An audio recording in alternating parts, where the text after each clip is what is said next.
বাংলাদেশে নির্বাচনের আমেজ যখন থেকে শুরু হয়েছে তখন থেকে একটি কথা ঘুরপাক খাচ্ছে অনলাইনে, বাংলাদেশ জামাত ইসলামী নির্বাচিত হলে তারা সরকার গঠন করবে কেমনে, তাদের কোনো অভিজ্ঞতা নাই, তারা স্বরাষ্ট্রমন্ত্রী কাকে বানাবে, প্রধানমন্ত্রী কাকে বানাবে এবং রাষ্ট্রপতি কাকে বানাবে, এই সমস্ত প্রশ্নেই শুধু অনলাইনে ঘুরপাক খাচ্ছে।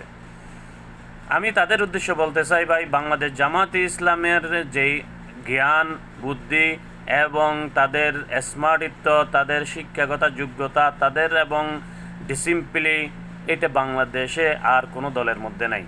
এমনকি যারা যুগ যুগ ধরে ক্ষমতা পরিচালনা করছে, রাষ্ট্র পরিচালনা করছে, তাদেরও মন্ত্রীর চাইতে জামাতের শুধুমাত্র কর্মীরাই যথেষ্ট।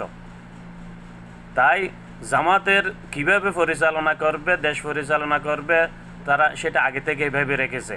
এমনকি ডিজিটালায়নভাবে যারা দুর্নীতি করবে তাদেরকে কেমনে ধরবে এবং মানুষের সুখ দুঃখ কীভাবে সরকারকে জানাবে, সব তারা ঠিক করে দুইটা অ্যাপস বানাইছে। এগুলো দেখুন কিভাবে সন্ত্রাস মুক্ত করবে, দুর্নীতি চাঁদামা মুক্ত করবে এবং আপনার সমস্যা কিভাবে সরকারকে জানাবেন দেখুন। আমরা দুইটা অ্যাপস খুলছি জাতীয়ভাবে, ইনশাআল্লাহ আপনারা পেয়ে যাবেন। একটা চাঁদাবাজদেরকে চিহ্নিত করার জন্য, আপনিও বুঝবেন না, চাঁদাবাজও বুঝবে না, কিন্তু সব রেকর্ড হয়ে যাবে এবং তার কমপ্লেনটা যথাস্থানে চলে যাবে। এইখানে কারো পরিচয় নিয়ে কোনো সমস্যা নাই, বিষয়টা একেবারেই অটোমেটাইজড, ভয়ের কোনো কারণ নাই। আর ভয় যদি থাকেও সেই ভয়কে আমরা জয় করবো ইনশাআল্লাহ। 2 নম্বর অ্যাপস হচ্ছে আপনার এলাকার সমস্যার কথা। এটা আপনি অ্যাপস আপলোড করে আপনি পৌঁছে দিতে পারবেন, কারো দুয়ারে গিয়ে আপনাকে ঘুরতে হবে না ইনশাআল্লাহ। যার দরবারে পৌঁছবে এখন তার দায়িত্ব হবে এসে আপনার খবর নেওয়া।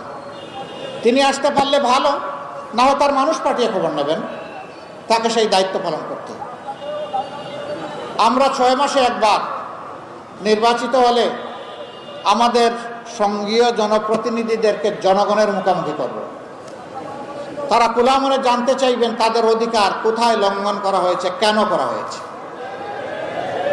কেন তাদের এই দাবিটা মানা হচ্ছে না, সমস্যা কোথায়, দেরি হচ্ছে কেন, অথবা হচ্ছে না কেন, এটা জানার অধিকার তাদের থাকবে।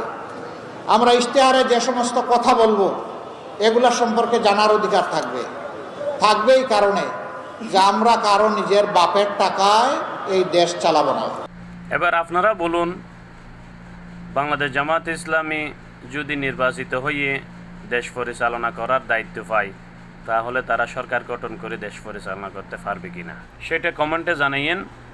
আর আমার মনে হয় বাংলাদেশে যত দল আছে, অভিজ্ঞ বা অনভিজ্ঞ, প্রত্যেকের চাইতে ভালো, সুন্দর, সুশৃঙ্খল এবং স্মার্টভাবে দেশ পরিচালনা করতে পারবে ইনশাআল্লাহ।